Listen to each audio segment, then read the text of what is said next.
Ready? Yeah. What's your opinion on the guts mechanic? I don't know if I'm too much in the Exerd Kool-Aid and used to it, but it does seem on paper that it's kind of unnecessarily opaque.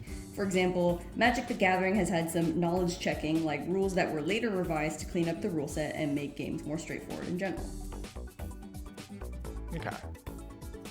For the uninitiated, guts is the mechanic it's used in a lot of different fighting games in different degrees now, but we first kind of saw it in Guilty Gear. It's a mechanic that changes how much damage something does based on how much health you currently have, and it's different from character to character.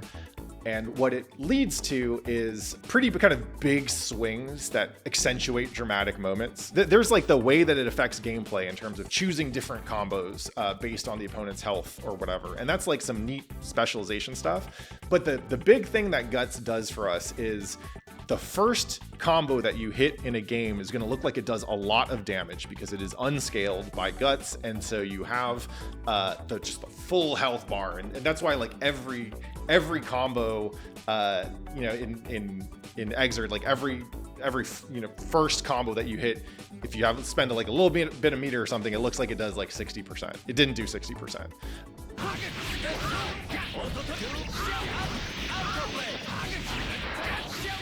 Or at least of like, it didn't do 60% of your actual effective health pool, but it looks like it did because it's unscaled, and so the health bar is going to look really dramatic.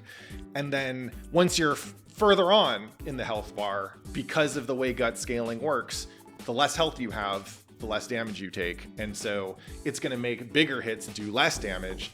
It's a little dramatic as to like, oh, will this kill? Right? Because the math that's going into it is a little bit more complicated than just, is this damage number greater than the amount of health they have left? I like Guts for the same reason that I like a lot of the other kind of weird esoteric mechanics that Guilty Gear uses and that a lot of other fighting games have adapted different kinds of over time.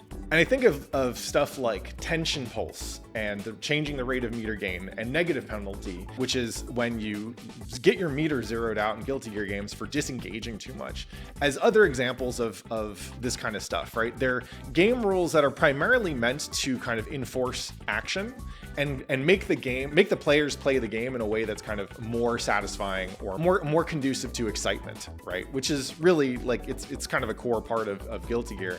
When I first saw this stuff in like X and XX, it was kind of alien. It was kind of uncomfortable because we were coming from games like Third Strike and Marvel 2 and CVS 2, where there's a lot of disengaging in those games. There's a lot of just blocking and building meter. You see Storm running away off the top of the screen going, and that's like iconic. But it was also pretty frustrating to deal with. If you don't have anything that can hit her up there, then you have basically one chance every couple seconds to hit her, and then she's gone and she's built like at least half a bar. If you've seen old Third Strike footage of just Justin Wong and Tokido, Evo 2002, just standing there whiffing buttons to build a full amount of meter for 40 seconds or something like that. CVS 2 is I love it. It's a beautiful game. There's a lot of just sitting there and kind of disengaging or pressing your good buttons and waiting. And so to have a game that didn't let you do that and said, hey, if you're going to play like this, like you can do it in game, but we'll punish you by taking away your meter. It felt really heavy-handed at first, but the longer I played fighting games, the more I got to appreciate it, because what it does do is make things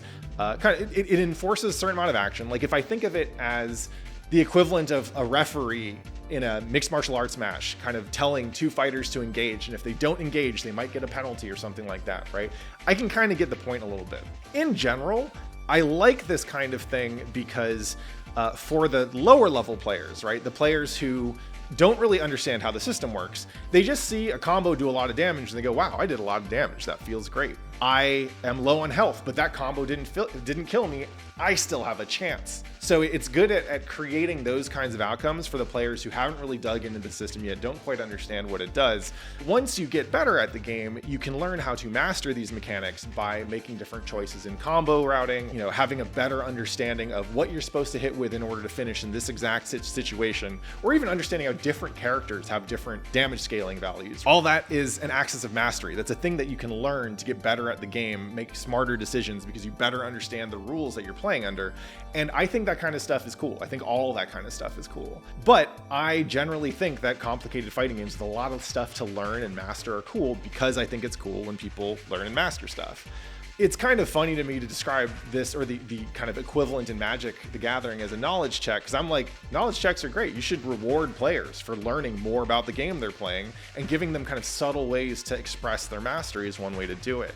I would kind of think of the equivalent that came to mind actually from Magic the Gathering would be like taking the land system, right, where you have to put lands in your deck and then play them, and you're limited to one land a turn, and you have to tap it to generate mana, and the mana lets you cast spells, and each land generates a different color that corresponds to a different kind of card, so you have to have different lands for different colors and blah, blah, blah, blah, blah.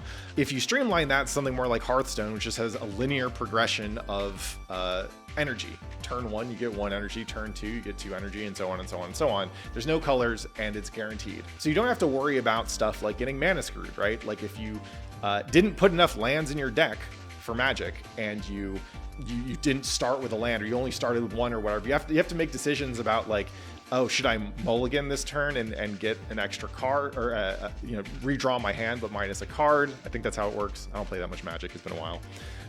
Or do I need to reconfigure this deck so I add more lands, and then that starts to fuck with the availability of any given card that you want in your deck, right?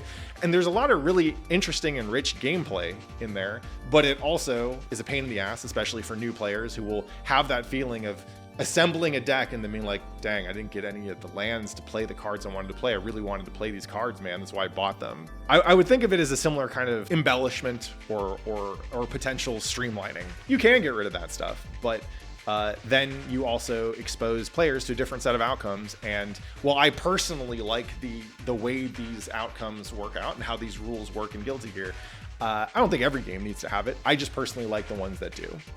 Thanks for the question.